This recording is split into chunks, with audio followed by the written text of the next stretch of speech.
Avis vascular centre మన దేశంలోనే the best varicose vein hospital. నమస్కారం, హెల్త్ టాక్స్ విత్ విజిత కార్యక్రమానికి స్వాగతం.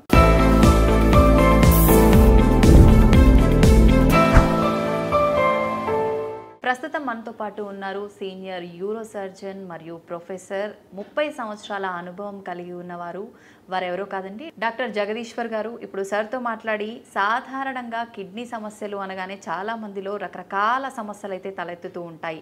నిజంగా ఎటువంటి సమస్యలు అని అంటే, కిడ్నీ పాడైంది అనగానే ఖచ్చితంగా ఫెయిల్ అయిపోయిందా, కిడ్నీ ట్రాన్స్ప్లాంటేషన్ అవసరమా, డయాలసిస్ అవసరమా, చిన్న చిన్న ప్రాబ్లమ్స్ కూడా పెద్దగా ఆలోచిస్తూ ఉంటారు. నిజంగా ఎటువంటి సమయంలో ట్రాన్స్ప్లాంటేషన్ అవసరం పడుతుంది, ఎటువంటి సమయంలో డయాలసిస్ అవసరం పడుతుంది, నిజంగా కిడ్నీ ప్రాబ్లమ్స్ ఎందుకు వస్తాయి, జెనెటిక్స్ పరంగా వస్తుంటాయా, మనం తీసుకునే ఆహారపు అలవాట్ల వల్ల, ఇలా రకరకాల ఆలోచనలు ఉంటాయి. ఇవన్నీ కూడా సార్తో మాట్లాడి క్లియర్గా తెలుసుకుందాం.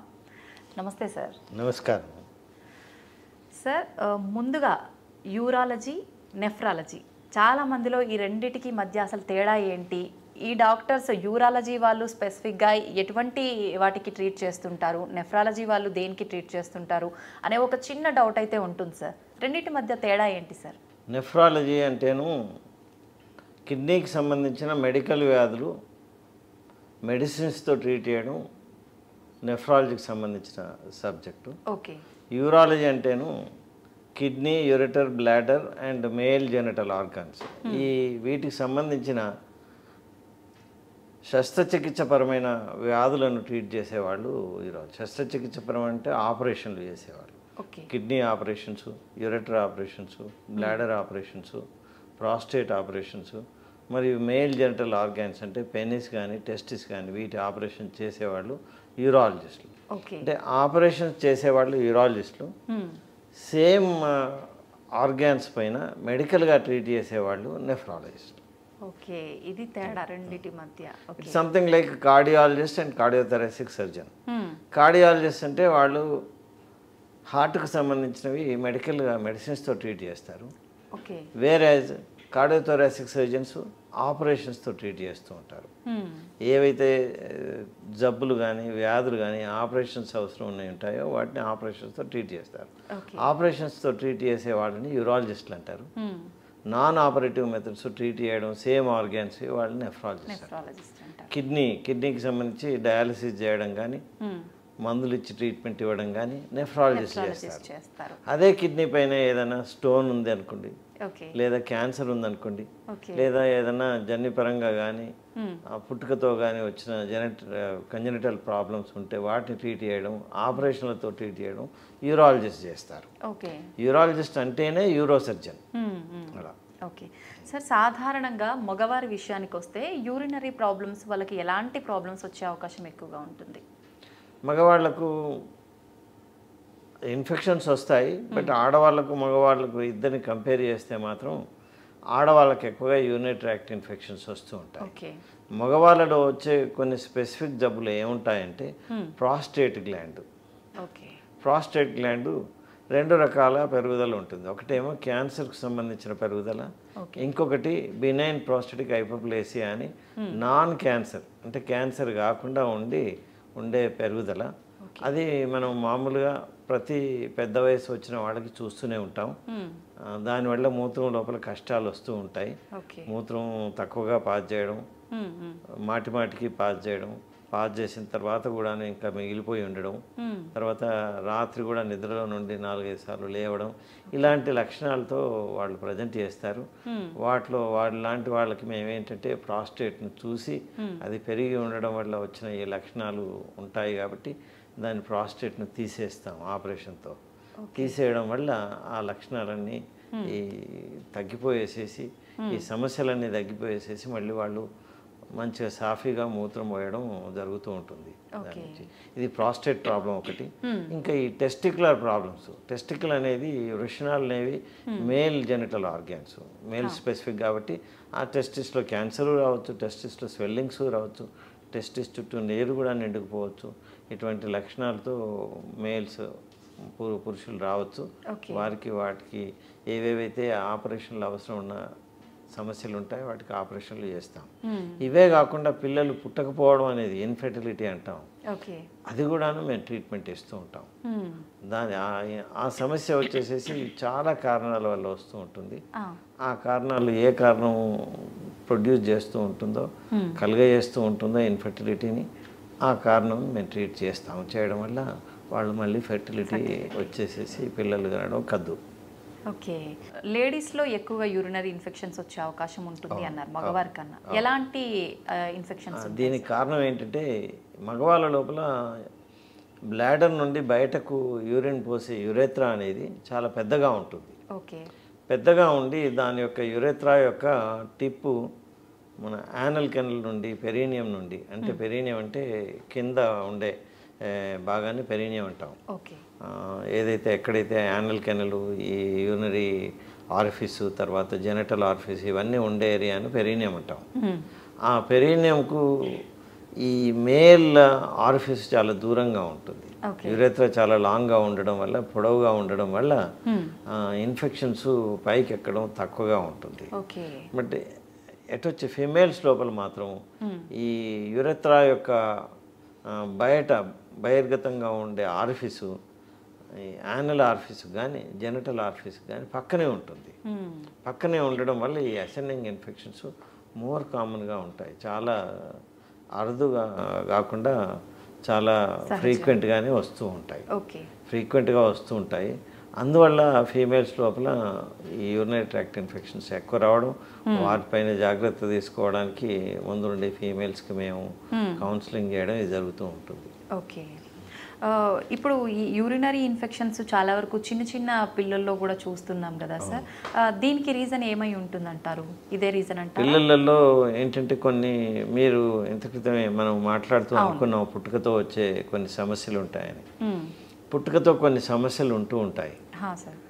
అందులోపల ఏంటంటే కొన్ని రిఫ్లక్స్ డిసీజ్ అని అంటాం. దానివల్ల ఏంటంటే యూరెటర్ అనే ఒక నాళం ఉంటుంది, ఏదైతే కిడ్నీ నుండి మూత్రం తీసుకొచ్చి బ్లాడర్లో వదిలే నాళిక ఉంటుందో దాన్ని యూరెటర్ అంటాం. అది దాంట్లో ఏంటంటే కిడ్నీ నుండి కిందకు వచ్చే ఒక యూనిట్ డైరెక్షనల్ పద్ధతి మాత్రమే ఉంటుంది.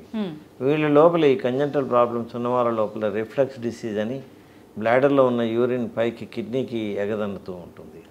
మామూలుగా అది జరగకూడదు, అది వాళ్ళ లోపల జరుగుతూ ఉంటుంది. ఆ కండిషన్ కానీ అప్పుడప్పుడు కొన్ని అబ్స్ట్రక్షన్స్, బ్లాడర్ అబ్స్ట్రక్షన్స్ వస్తూ ఉంటాయి వాళ్ళకి పుట్టుకతో.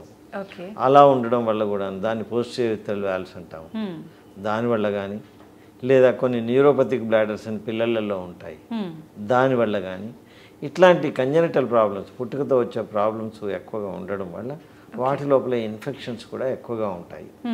ఈ ఉండడం వల్ల ఆ పిల్లలకి బాగా జ్వరం రావడం, చలితో జ్వరం రావడం ఇట్లాంటివి జరుగుతూ ఉంటాయి. వాటికి మేము ఏంటంటే సవ్యమైన ఇన్వెస్టిగేషన్స్ చేసి, అంటే టెస్ట్లు పరీక్షలు చేసేసి నిర్ధారించుకొని దానికి తగ్గట్టుగా ఆపరేషన్లు చేసి సరి చేసేసి వారికి ట్రీట్మెంట్ ఇవ్వడం వల్ల ఈ యూరినరీ ట్రాక్ట్ ఇన్ఫెక్షన్స్ మాటికి రావడం అనేది తగ్గిపోతూ ఉంటుంది. ఓకే, ఈ యూరినరీ ఇన్ఫెక్షన్స్ ఎక్కువగా వచ్చే వాళ్ళకి కిడ్నీ సమస్యలు వచ్చే అవకాశం ఎక్కువగా ఉంటుంది? తప్పకుండాను. ఇంత క్రితం నేను మాట్లాడుతూ ఉన్నాను, ఈ యూరిన్ బ్లాడర్ నుండి కిడ్నీకి ఎగదనడం మామూలుగా ఉండదు, నార్మల్గా ఉండదు, పిల్లలలో ఉంటుంది. ఆ ఉండడం వల్ల ఏమవుతుందంటే ఈ మూత్రం పైకి ఎగదనడం వల్ల కిడ్నీ లోపల స్కారింగ్స్ వస్తాయి, కిడ్నీ బాగా డైలేట్ అయిపోతుంది.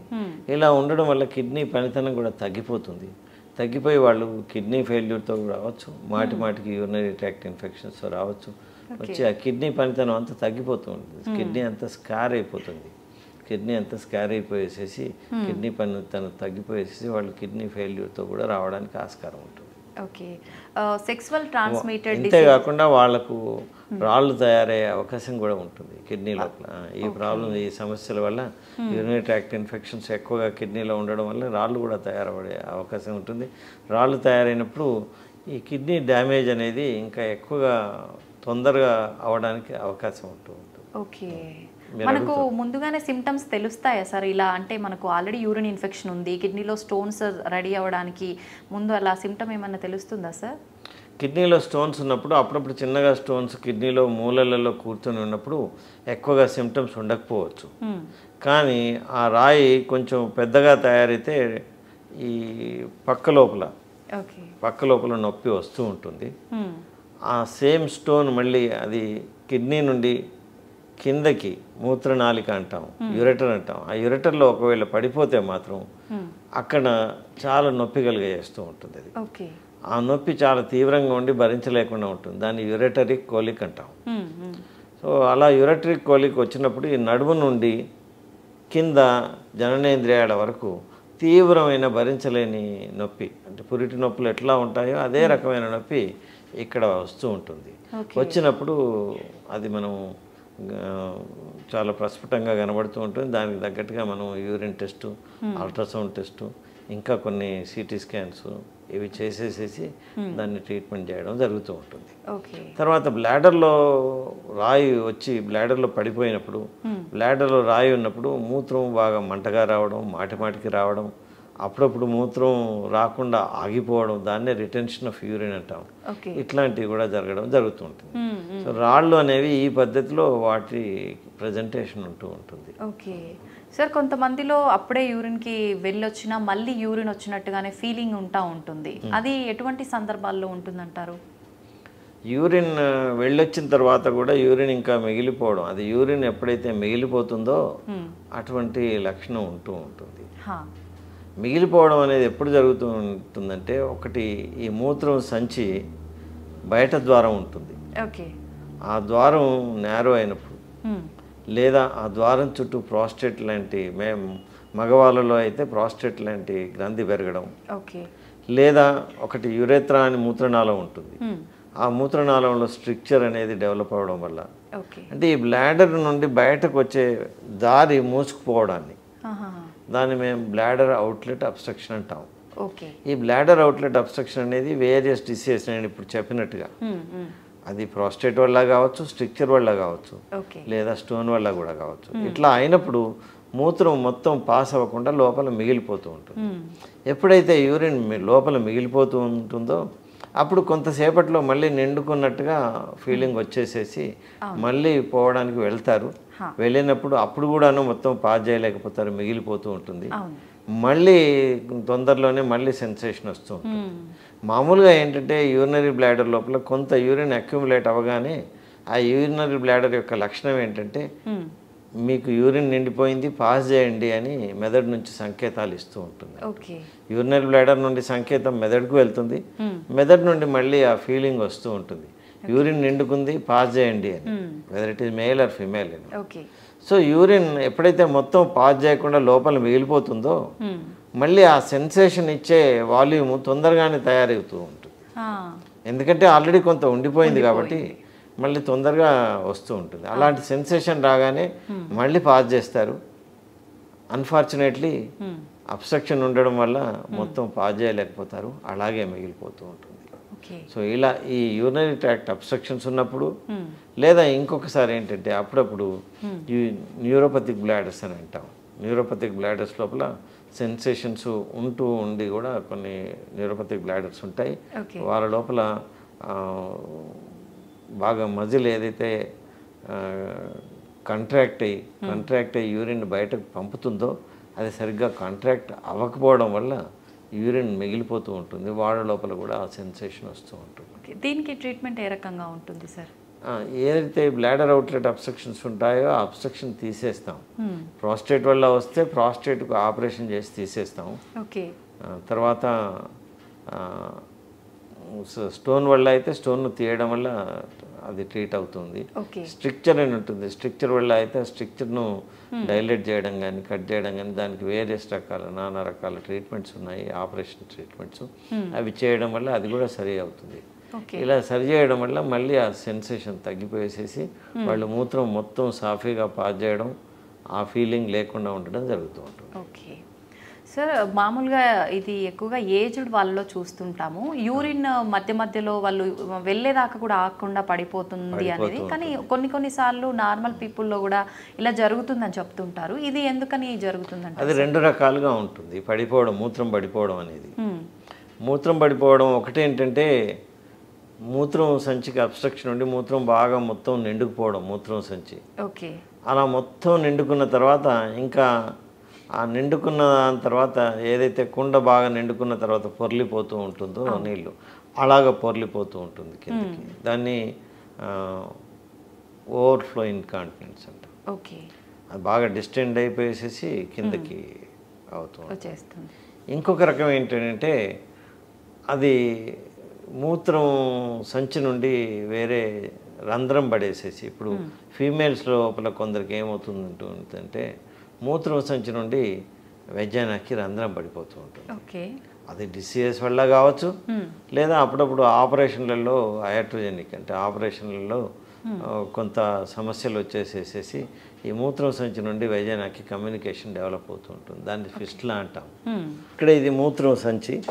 మూత్రం సంచి దగ్గర ఇక్కడ వచ్చేసేసేసి స్పింక్టర్ ఉంటుంది. ఓకే. స్పింక్టర్ అంటే అది క్లోజ్ చేసేస్తుంది. నిండుకున్న మూత్రం బయటకి అనుకున్నప్పుడే, అవకాశం ఉన్నప్పుడే, మనం పోసినప్పుడే అది ఓపెన్ అవుతుంది, ఆ గేట్ ఓపెన్ అవుతుంది. ఓకే. సో అలా కాంటినెంట్ మెకానిజం అని అంటాం. ఆ స్పింక్టర్ ఓపెన్ అయినప్పుడే మూత్రం బయటకు వస్తూ ఉంటుంది. ఓకే. మామూలుగా మేల్స్ కానీ ఫీమేల్స్ కానీ ఎప్పుడైనా మూత్రం నిండుకున్నప్పుడు ఇక్కడ నుండి నర్వ్స్ ద్వారా మెదడుకి వెళ్తుంది. మెదడు నుండి అనుకూలమైన ప్లేసు, అనుకూలమైన పరిస్థితి ఉంది, మూత్రం పోసేసేమని సంకేతాలు వస్తాయి. రాగానే ఆ అప్రోప్రియేట్ అనుకూలమైన ప్లేస్ లోపల మూత్రం చేయడానికి సంకల్పించగానే ఇక్కడ ఉండే స్పింక్టర్ ఓపెన్ అవుతుంది. ఓకే. ఓపెన్ అవ్వగానే ఈ మూత్రం బయటకి పోవడానికి దారి ఓపెన్ అవుతుంది. అప్పుడు ఈ మూత్రం సంచి లోపల ఉండే కండరాలు, ఇవన్నీ కండరాలు, ఓకే, అవన్నీ పిసికేస్తాయి మూత్రం సంచి. అలా పిసకడం వల్ల, which we call it as contraction in English. Okay. So అలా పిసకడం వల్ల ఇక్కడ కలెక్ట్ అయిన మూత్రం దారి ఓపెన్ ఉంది కాబట్టి బయట పడిపోతుంది. ఓకే. సో ఇది కాంటినెంట్గా జరుగుతూ ఉంటుంది. అంటే ఓన్లీ అవసరం ఉన్నప్పుడే మూత్రం పోయడం జరుగుతూ ఉంటుంది. బట్ అప్పుడప్పుడు ఏమవుతుంది అంటే ఈ మూత్రం సంచి నుండి వెనకాల ఉండే వెజైనాకి కమ్యూనికేషన్ డెవలప్ అవ్వడం వల్ల ఈ మూత్రం దీన్ని బైపాస్ చేస్తూ అందులో పడిపోతూ ఉంటుంది. వెజైనా లోపల కాంటినెంట్ మెకానిజం ఏమి ఉండదు కాబట్టి బయటకు కారుతూ ఉంటుంది. సో అది కూడా ఒక రకమైన లీకేజ్ ప్రాబ్లం. ఇంత క్రితం నేను ఓవర్ఫ్లో ఇన్కాంటినెన్స్ అంటే ఒకటి చెప్పాను, ఇదొక రకం. ఇంకొక రకం ఏంటంటే ఈ కండరాలకు మాటిమాటికి కాంట్రాక్ట్ అయ్యే అలవాటు డెవలప్ అవుతూ ఉంటుంది. అది ఎలాంటి సందర్భాల్లో? దాన్ని అంటే ఓవర్ యాక్టివ్ బ్లాడర్ అని అంటాం. ఓకే. ఓఏబి అంటాం, ఓవర్ యాక్టివ్ బ్లాడర్. అది కొన్ని ఇన్ఫెక్షన్స్ వల్ల కావచ్చు, కొన్ని న్యూరలాజికల్ ప్రాబ్లమ్స్, నర్వ్స్ ప్రాబ్లమ్స్ వల్ల కావచ్చు, అలా అవుతూ ఉంటుంది. ఇది చాలా బలంగా అది కాంట్రాక్ట్ చేయడం వల్ల ఇక్కడ ఇది ఓపెన్ చేయాల్సి వస్తుంది. ఓకే. అంటే కొంతమంది చెప్తుంటారు ఎక్కువసేపు ఆపుకోలేకపోతున్నాము అని చెప్పి, ఇలాంటి సందర్భాల్లోనే అవుతుందా సార్? ఇంకా ఎక్కువసేపు ఆపుకోలేకపోవడం ఇంకో రకం ఇది కూడా ఉంటుంది. అంటే ఇవన్నీ రకాలు. ఇంకొక మేము ఏ రకం ఉందని చూసి అది నిర్ధారించుకున్న తర్వాత ఆ రకం ట్రీట్మెంట్ ఇస్తూ ఉంటాం. ఇంకొక రకం ఏంటంటే ఈ మూత్రం సంచి మామూలుగా 300 to 500 మధ్యన ఉంటుంది దీని కెపాసిటీ. కొందరికి డిసీజెస్ వల్ల ఏమవుతుంది అంటే దీని కెపాసిటీ 100 mlకి వచ్చేస్తుంది, తగ్గిపోతుంది. తగ్గిపోయినప్పుడు వాళ్లకు ఆ రిజర్వాయర్ కెపాసిటీ ఉండదు కాబట్టి కొంత నిండగానే వెళ్ళిపోతారు. మళ్ళీ తొందరగా నిండిపోతుంది, మళ్ళీ వెళ్తాల్సి వస్తుంది, మళ్ళీ తొందరగా నిండుతుంది, మళ్ళీ వెళ్తాం. సో అలా ఇలా ఎన్నో రకాలు ఉంటాయి.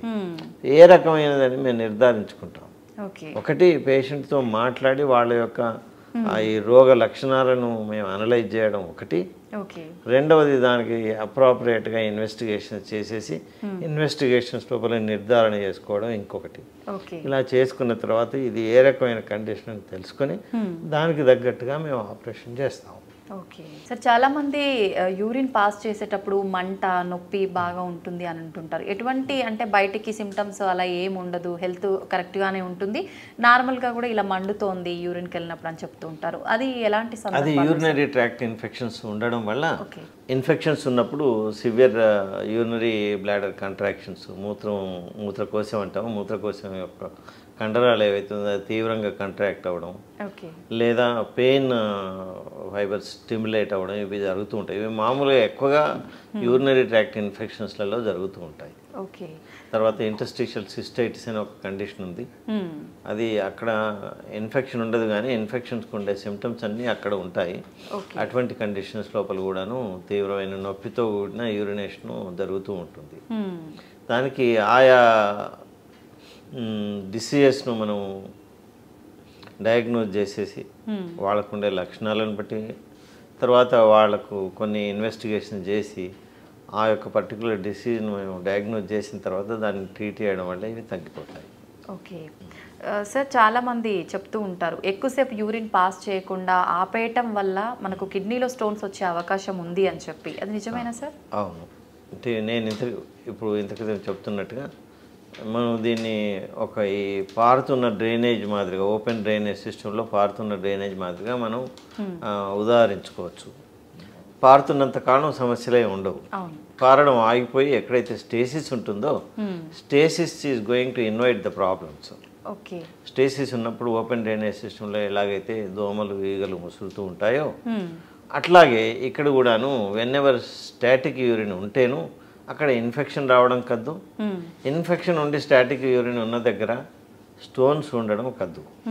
అందువల్ల టూ లాంగ్ ఏ పీరియడ్ అలా విత్హోల్డ్ చేయడం వల్ల సమస్యలు ఉత్పన్నం కావచ్చు. బట్ అంత లాంగ్ పీరియడ్ ఉండకుండా మామూలు చెక్ మెకానిజమ్స్ ఉంటూ ఉంటాయి బాడీలో. బట్ వాటిని కూడా ఓవర్కమ్ చేస్తూ టూ లాంగ్ ఏ పీరియడ్ చేస్తే వాళ్ళకి ఇట్లాంటి సమస్యలు రావడానికి అవకాశం ఉంటుంది. సెక్సువల్ ట్రాన్స్మిటెడ్ ఇష్యూస్ వల్ల ఎలాంటి కాంప్లికేషన్స్ వచ్చే అవకాశం ఉంటుంది, ఎలాంటి ఇన్ఫెక్షన్స్ వచ్చే అవకాశం ఉంటుంది అంటారు సార్? ఆడవారిలో అయినా సరే మగవారిలో అయినా సరే సెక్సువల్ ట్రాన్స్మిషన్తో చాలా రకాల డిసీజెస్ రావచ్చు.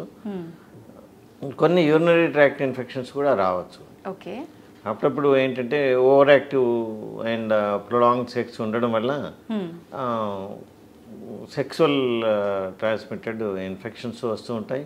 అప్పుడప్పుడు ఏ బ్యాక్టీరియా ఉండకుండా కూడా ఇన్ఫెక్షన్కి ఉండే లక్షణాలతో వాళ్ళు ప్రజెంట్ చేయొచ్చు. ఓకే సో ఇది ఒక రకమైన కామన్ టైప్ ఆఫ్ కండిషను. దాన్నే సిస్టైటిస్ అని అంటాము. సిస్టైటిస్, యూరెథ్రైటిస్. ఈ హనీమూన్ చేసుకునే వాళ్ళ లోపల యూజువల్గా ఈ సిస్టైటిస్, యూరెథ్రైటిస్ మోర్ కామన్గా ఉంటుంది because of the things which I explain చేసిన ఇప్పుడే నేను చెప్పిన కారణాల వల్ల వారికి ఈ అవకాశం ఎక్కువ ఉంటుంది. దాన్ని హనీమూన్ సిస్టైటిస్, హనీమూన్ యూరెథ్రైటిస్ అని అంటాం. ఇది ఒక రకం. ఇది కాకుండా కొందరికి already pre existing sexual diseases ఉంటాయి. అటువంటి పార్ట్నర్తో సెక్సువల్ సంభోగం చేయడం వల్ల ఇది అనదర్ పార్ట్నర్ కూడా సంక్రమించడానికి అవకాశం ఉంటాయి. గనోరియానే కావచ్చు, సిఫిలిసే కావచ్చు, ఎల్జీవి కావచ్చు, ఇటువంటి వేరియస్ రకాల ఈ సెక్సువల్ ట్రాన్స్మిషన్ ఉండే ఇన్ఫెక్షన్స్ చాలా ఉంటాయి. ఇవన్నీ ట్రాన్స్మిషన్ అవ్వడానికి ఆస్కారం ఉంటుంది. వాటి లక్షణాలు వేరువేరుగా ఉంటూ ఉంటాయి. వాటి లక్షణాలను చూసి హిస్టరీని బట్టి లక్షణాలను చూసి తర్వాత దానికి తగ్గట్టుగా మైక్రోబయాలజీ ఇన్వెస్టిగేషన్ సపోర్ట్ని తీసుకొని వాటిని ట్రీట్ చేస్తూ ఉంటాం. ఓకే, ఉన్న సిమ్టమ్స్ని బట్టి ట్రీట్మెంట్ ఉంటుంది. అంటే సిమ్టమ్స్ తర్వాత మనకు మైక్రోబయాలజీలో వచ్చిన ఫైండింగ్స్ని బట్టి. ఓకే, ఇప్పుడు గనోరియా లోపల ఏముంటుంది అంటే ఈ పురులెంట్ డిశ్చార్జ్ మూత్రం నాళం నుంచి ఉంటుంది, మేల్స్కి కానీ ఫీమేల్స్కి కానీ. ఓకే, ఆ పురులెంట్ డిశ్చార్జ్ ఉంటుంది.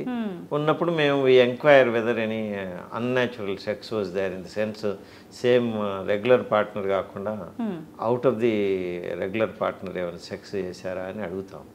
అడిగేసేసి అలాంటి హిస్టరీ ఉన్నప్పుడు ఇలాంటి డిశ్చార్జ్ ఉన్నప్పుడు ఒక పర్టికులర్ పీరియడ్లో వస్తూ ఉంటుంది. గనోరియా కొన్ని వితిన్ 3 to 5 daysలో వస్తూ ఉంటుంది. అట్లా మేము ఆ పర్సన్ తీసేసి మేము కల్చర్కి మైక్రోస్కోపిక్ ఎగ్జామినేషన్కి పంపిస్తాం. మైక్రోస్కోపిక్ ఎగ్జామినేషన్ లోపల గోనోకాకై అక్కడ ఊపడతాయి. ఊపడగానే యాంటీ గనోరియల్ ట్రీట్మెంట్ ఇస్తాం. అట్లా సో ప్రతి సెక్సువల్ ట్రాన్స్మిటెడ్ డిసీజ్కి ప్రతి ఒక పర్టికులర్ హిస్టరీ ఉంటుంది. తర్వాత దాన్ని బట్టేసేసి తర్వాత అక్కడ ఉండే ఫైండింగ్స్ని బట్టి మేము డయాగ్నోజ్ చేసేసి మైక్రోబయాలజీ సపోర్ట్ కూడా తీసుకుని ట్రీట్మెంట్ ఇచ్చేసేస్తాం. ఆ ట్రీట్మెంట్తో వాళ్ళు నార్మల్గా అవడానికి అవకాశం ఉంటుంది కాబట్టి ఆ అవకాశాన్ని వాళ్ళు సద్వినియోగం చేసుకోవాలి. ఇమ్మీడియట్గా డాక్టర్ దగ్గరికి వెళ్ళి చెప్పుకోవడం చేయాలి. అవును. సార్ ముఖ్యంగా కిడ్నీల విషయానికి వస్తే చాలామంది కిడ్నీలు అనగానే ఫెయిల్ అయిపోయినాయి, ఇంకా ట్రాన్స్ప్లాంటేషన్ దిక్కేమో, డయాలసిస్ తప్పదేమో అని అనుకుంటారు. నిజంగా కిడ్నీ ప్రాబ్లమ్స్ సాధారణంగా ఏమేమి ఉంటాయి సార్? మామూలుగా మీకు కొంత కిడ్నీల యొక్క పనితనం గురించి చెప్పాల్సి ఉంటుంది ఇక్కడ. సార్ ప్రతి ఒక్కరికి 2 కిడ్నీలు ఉంటాయి. అవి మూసిన చేయి పరిమాణంలో, పిడికిల పరిమాణంలో ఉంటాయి. ఓకే. 12 సెంటీమీటర్స్ లెంత్, 6 సెంటీమీటర్స్ వెడుతూ ఉంటాయి. అవి ఇక్కడ నడుములో వెనుక భాగంలో ఉంటాయి, వీపు భాగంలో ఉంటాయి. ఓకే. వాటి నుండి మూత్రం తయారై కింద మూత్రనాళం గుండా కిందకి మూత్రకోశంకి వస్తాయి. ఓకే. మూత్రకోశానికి వస్తాయి. దాన్ని మనం ఈ కిడ్నీల నుండి కిందకి మూత్రం వస్తూ ఉంటుంది. సంచి లోపల, మూత్రకోశం లోపల మూత్రం వదిలిన తర్వాత మళ్ళీ మూత్రం విసర్జన జరుగుతూ ఉంటుంది నిండిన తర్వాత. అయితే ఈ కిడ్నీల లోపల ఏంటంటే ప్రతి కిడ్నీ కూడాను 60 GFR పనితనం ఉంటుంది. దీన్ని మనం కలోక్యువల్ టర్మ్స్లో చెప్పాలంటే ఈ కిడ్నీ ఒక 60 రూపాయలు సంపాదిస్తుంది, ఈ కిడ్నీ ఒక 60 రూపాయలు సంపాదిస్తుంది. 2 కలిసి 120 రూపాయలు సంపాదిస్తాయి. మామూలుగా బాడీకి ఖర్చు పెట్టాల్సింది అవసరం ఉన్న డబ్బు మాత్రం 32-33 రూపాయలు మాత్రమే.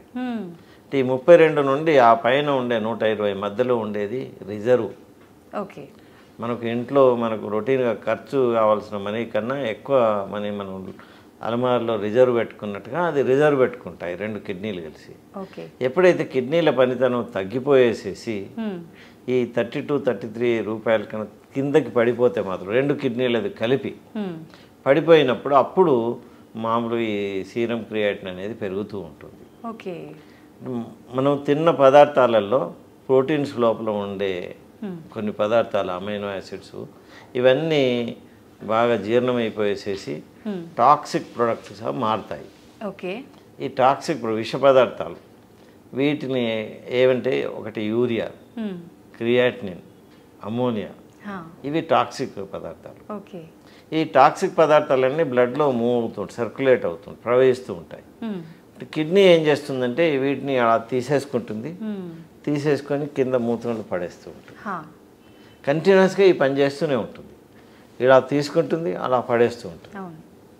ఎప్పుడైతే కిడ్నీ పని ఆగిపోయిందనుకోండి, ఆగిపోయినప్పుడు ఈ రక్తం లోపల ఉండే యూరియా కానీ, క్రియాటిన్ కానీ, అమ్మోనియా కానీ ఇవి తీసుకోబడవు, అలాగే పెరిగిపోతూ ఉంటాయి. సో వాటి యొక్క నార్మల్ వాల్యూస్ ఎంతో మనకు తెలుసు. సో ఎప్పుడైతే పెరిగిపోతున్నాయో దాని అర్థం ఏంటంటే కిడ్నీ పనిచేయట్లేదని అర్థం. ఓకే. మామూలుగా 33 GFR ఉండే వరకు, అంటే ఈ 33 రూపాయల కన్నా తక్కువ సంపాదన అయినప్పుడే, 33 కన్నా తక్కువ వర్క్ చేసినప్పుడే 2 కిడ్నీలు కలిసి అప్పుడే క్రియాటిన్ పెరగడం జరుగుతూ ఉంటుంది, యూరియా పెరగడం జరుగుతూ ఉంటుంది, అమ్మోనియా పెరగడం జరుగుతుంది. అంటే అంత రిజర్వ్ తగ్గిపోవాలి, దగ్గర 87 రూపాయలు ముందు రిజర్వ్ వెళ్ళిపోవాలి. అంటే 32 నుండి 120 మధ్యలో ఉండేవి 87 రూపాయలు. ఆ 87 GFR తగ్గిపోవాలి, రిజర్వ్ తగ్గిపోవాలి. తగ్గిపోయి 32 కన్నా తక్కువ అవుతూ ఉండాలి. ఉన్నప్పుడే ఈ సీరం క్రియాటిన్ రేజ్ అవుతూ ఉంటుంది. అంటే అలా రక్తం నుండి తీసి మూత్రంలో పడేసే తత్వం తగ్గిపోతూ ఉంటుంది. ఎప్పుడైతే అది 5 వరకు కానీ 10 వరకు కానీ తగ్గిపోయింది అనుకోండి, అప్పుడు దాన్ని కంప్లీట్ రీనల్ ఫెయిల్యూర్ అని అంటాం. అలా 5-10 కన్సిస్టెంట్గా అలాగే ఉండిపోయింది చాలా రోజుల నుండి ఉంటే అప్పుడు మనం దాన్ని ఎండ్ స్టేజ్ డిసీజ్ అంటాం. ఈ క్రానిక్ కిడ్నీ డిసీజ్ లోపల ఎండ్ స్టేజ్ వచ్చిందంటాం. ఆ 5-10 కన్నా కన్సిస్టెంట్గా తక్కువ ఉన్న వాళ్ళకి మనం ఈ కిడ్నీ చేయాల్సిన పనిని ఇవ్వాల్సి ఉంటుంది.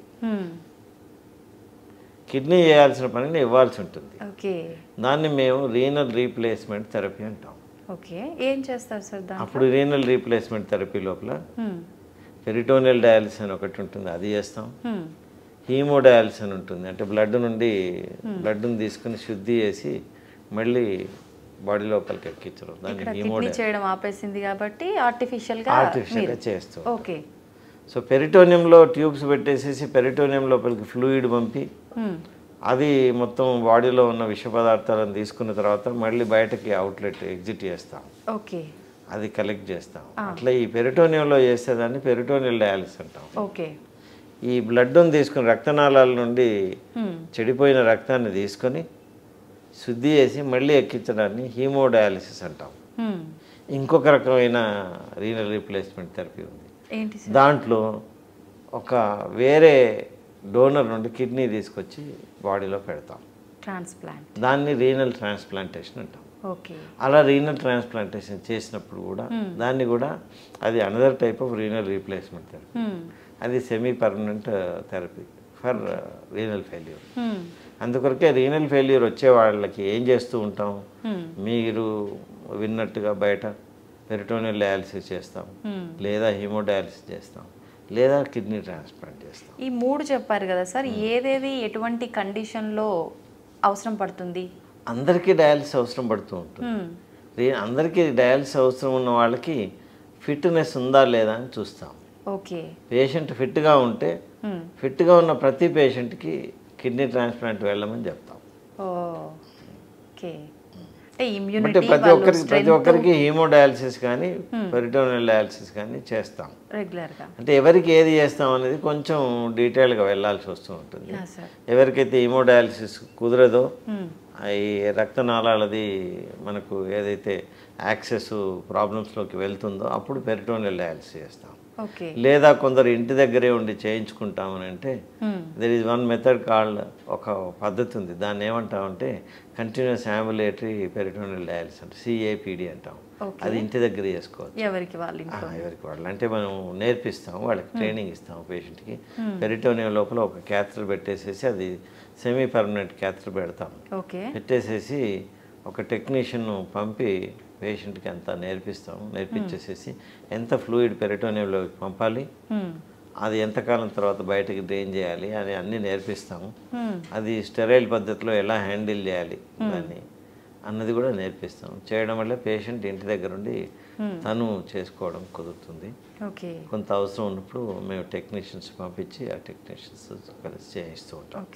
ఎంతసేపు ఉంటుంది సార్ ఈ డయాలిసిస్ ప్రాసెస్ అనేది? అది డిపెండ్స్ అపాన్ ది బ్లడ్లో ఉన్న పరిస్థితిని బట్టి ఉంటుంది. కొందరికి అంటే 2 గంటల నుండి 4 గంటల వరకు చేస్తూ ఉంటాం. కొందరికి ప్రతిరోజు అవసరం ఉంటుంది. ఎక్కువ మందికి ఒక దినం తప్పి ఇంకొక దినం అంటే ఆల్టర్నేట్ డేస్లో చేస్తూ ఉంటాం.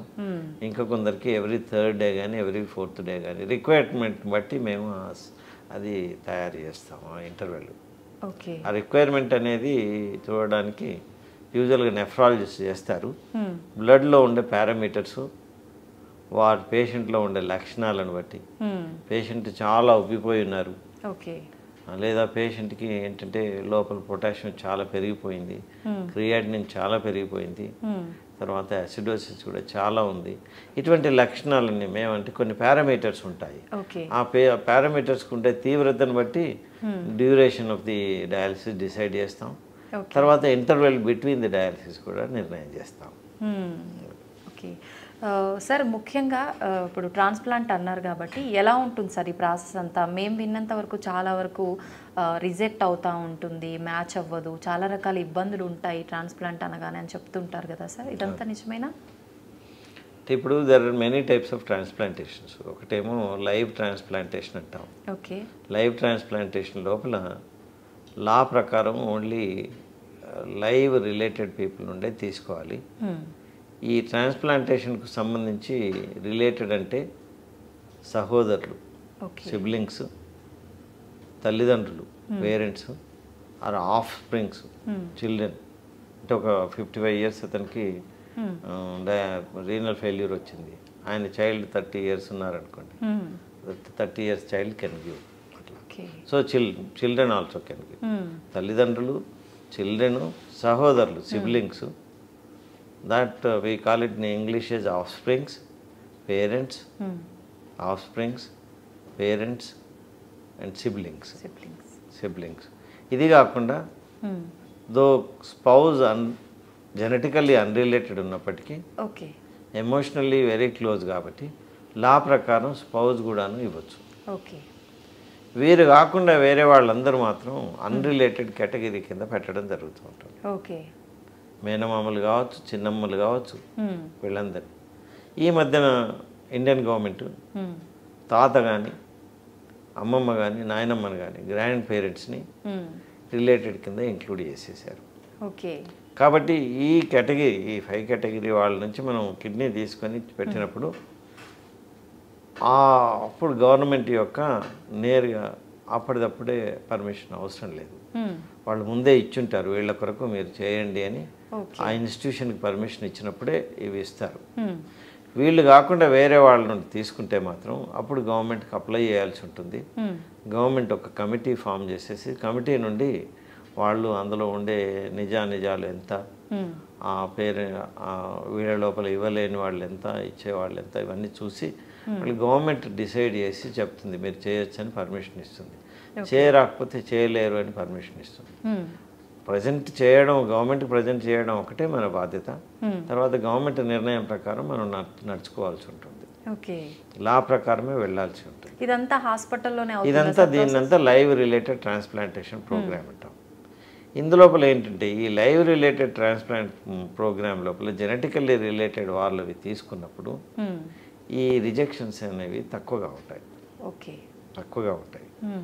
మామూలుగా ఇవి ఒక సేమ్ బ్లడ్ గ్రూప్ కంపాటబిలిటీ ఉన్నప్పుడే ట్రాన్స్ప్లాంట్ చేస్తాం.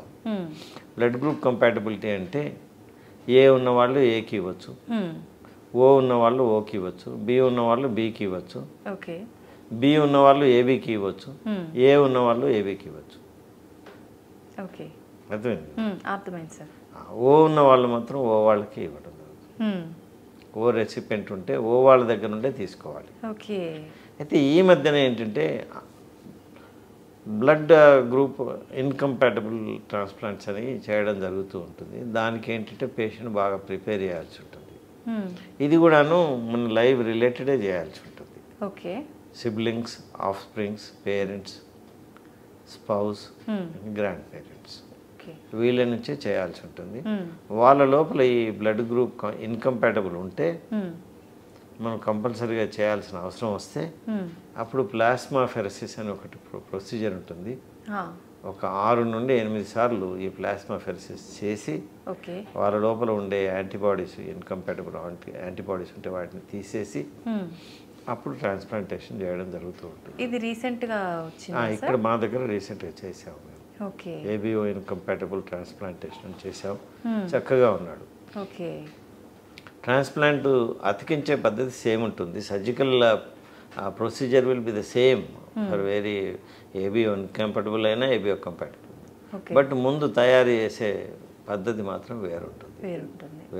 దాంట్లో నెఫ్రాలజిస్ట్ ఈ ప్లాస్మా ఫెరసిస్ అని చేయడం జరుగుతూ ఉంటుంది. చేసి పేషెంట్ని ప్రిపేర్ చేయడం జరుగుతుంది. ఇది రిజెక్షన్ గురించి మీరు అడిగారు. రిజెక్షన్స్ అనేవి అన్రిలేటెడ్ కిడ్నీతో ట్రాన్స్ప్లాంట్ అయినప్పుడు ఎక్కువగా ఉంటుంది. జెనెటికల్లీ రిలేటెడ్ కిడ్నీతో యూజువల్గా తక్కువగా ఉంటాయి. వేరియస్ రకాల రిజెక్షన్స్ ఉంటాయి. అవి నెఫ్రాలజిస్ట్ చెప్తారు వాళ్ళు. హైపర్ అక్యూట్ రిజెక్షన్ అని, అంటే మనం చేసి ఆన్ ది టేబుల్ మనం క్లాంప్స్ తీయగానే రక్త ప్రసరణం ఏదైతే ఉంటుందో దాన్ని రీఎస్టాబ్లిష్ చేసే టైంలోనే కిడ్నీ రిజెక్ట్ అయిపోతుంది. దాన్ని హైపర్ అక్యూట్ రిజెక్షన్ అంటాం. కొందరికి ఏంటంటే కొన్ని రోజుల నుండి కొన్ని వారాల్లో రిజెక్ట్ అవుతుంది. అప్పుడు దాన్ని అక్యూట్ రిజెక్షన్ అంటాం. కొందరికి కొన్ని ఏళ్ల తర్వాత అవుతూ ఉంటుంది. అది బికాస్ ఆఫ్ వాస్కులర్ ప్రాబ్లమ్స్ ఉండి వెసల్స్ అన్ని నేరో అవడం వల్ల ఇట్లా దాన్ని క్రానిక్ రిజెక్షన్ అంటాం. సో ఈ రిజెక్షన్స్ ఉంటూ ఉంటాయి. కానీ మనం ఏంటంటే ఈ ట్రాన్స్ప్లాంట్ ప్రోగ్రామ్ లోపల, ఈ ట్రాన్స్ప్లాంట్ చేసే సెంటర్లో ప్రోగ్రామ్ లోపల ఎంత సక్సెస్ రేట్ ఉంటుంది అని చూస్తాం. అంటే 5 years తర్వాత ఎందరు బతుకున్నారు, 1 year తర్వాత ఎందరు బతుకున్నారు, ఎంత చక్కగా డయాలసిస్ అవసరం లేకుండా వాళ్ళ నార్మల్ లైఫ్ను లీడ్ చేస్తున్నారు అన్నది ఒకటి మార్క్గా తీసుకుంటాం. దాన్ని 1 year సర్వైవల్స్ అంటాం. అంటే ట్రాన్స్ప్లాంట్ తర్వాత కూడా డయాలసిస్ అవసరం పడుతుందా సార్? ఏదైతే ఈ రిజెక్షన్ అయిన వాళ్ళకి తప్పనిసరిగా చేయాల్సి వస్తుంది. మళ్ళీ రిజెక్షన్స్ లేకుండా డయాలసిస్ అవసరం పడకుండా ఎంతమంది ఉన్నారు అని చూస్తాం. యూజువల్గా at the end of 1 year మన దగ్గర 80 to 90 people they do not require any dialysis and lead normal life in our institution. So జనరల్గా ఈవెన్ వెస్ట్రన్ కంట్రీస్లో కూడా అంతే 80 to 90 ఉంది. ఓకే. మన ఇండియాలో హైదరాబాద్ లోపల యూజువల్గా 80%, 70 to 80% ఉన్నాయి. అంటే rest of the 20 to 30% either వాళ్ళకు రిజెక్షన్స్ రావడం, ఇన్ఫెక్షన్స్ వచ్చేసేసి మరి సకంబ్ అవ్వడము, డెత్ రావడము జరుగుతూ ఉంటుంది. ఓకే.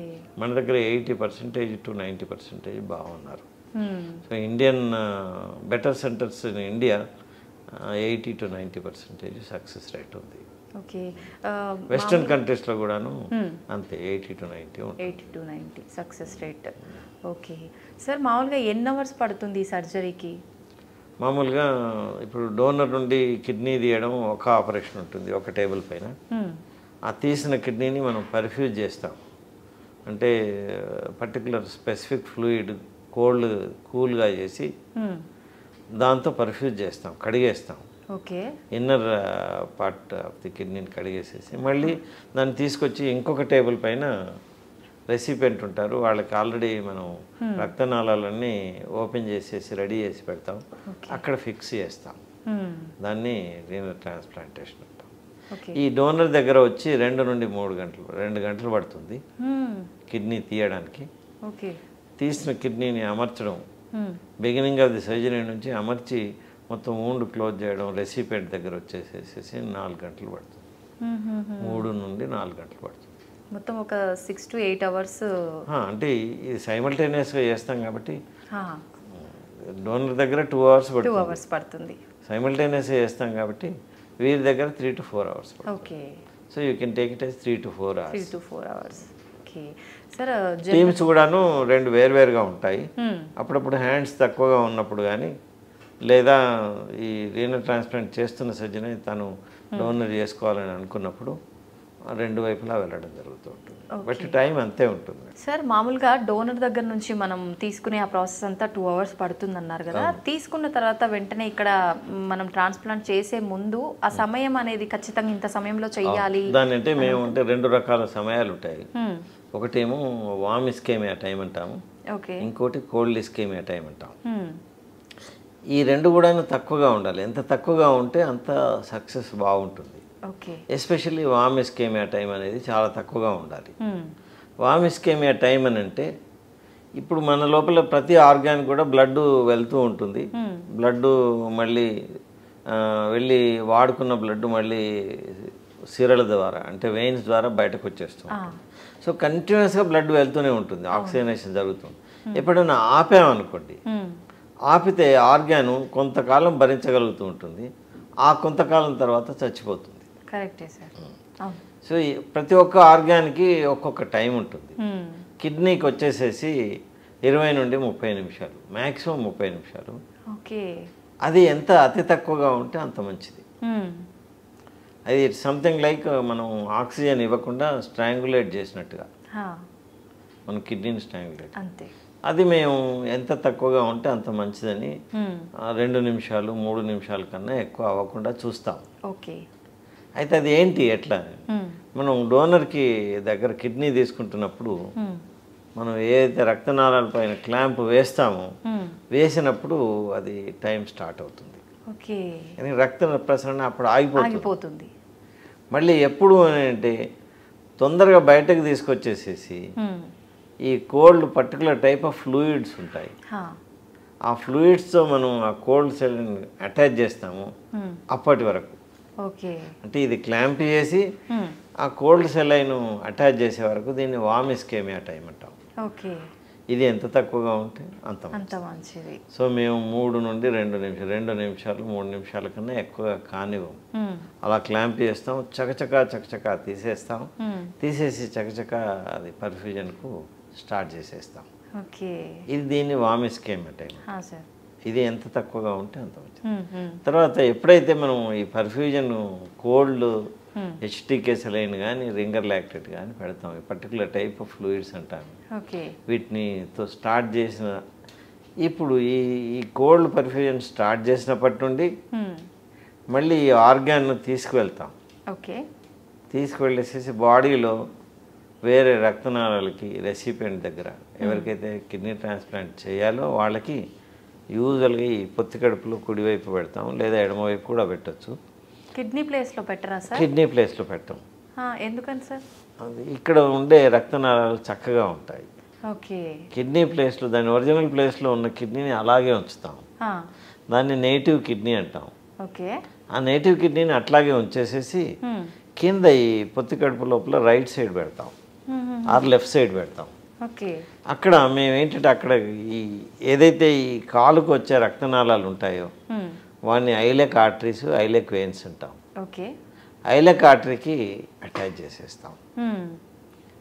ఈ కిడ్నీ నుండి తీసుకొచ్చే రక్తాన్ని తీసుకొచ్చే వెయిన్ని ఐలెక్ వెయిన్కి అటాచ్ చేస్తాం. ఓకే. సో దీన్ని end to side and end to side అంటాం. అప్పుడప్పుడు ఆర్టరీకి ఏంటంటే ఇంటర్నల్ ఐలెక్ ఆర్టరీ అని ఉంటుంది. దాన్ని మేము ట్రాన్సెక్ట్ చేసేసి, అంటే కట్ చేసేసేసి దాన్ని మేము అటాచ్ చేస్తాం, ఎండ్ టు ఎండ్ అని అంటాం. ఇలా ఎండ్ వస్తే ఈవెన్ రీనల్ ఆర్టరీ కూడా ఎండ్ ఇలాగే ఉంటుంది, దాన్ని ఎండ్ టు ఎండ్ అంటాం. అట్లా చేయకుండా అప్పుడప్పుడు ఏం చేస్తాం, ఐలెక్ ఆర్టరీ, ఎక్స్టర్నల్ ఐలెక్ ఆర్టరీ అని ఉంటుంది, ఎండ్ ఆఫ్ ది రీనల్ ఆర్టరీని తీసుకొచ్చేసేసి దాన్ని సైడ్కి పెడతాం. దాన్ని ఎండ్ టు సైడ్ అనస్టోమస్ అని అంటాం. అలా ఇక్కడ పెడతాం.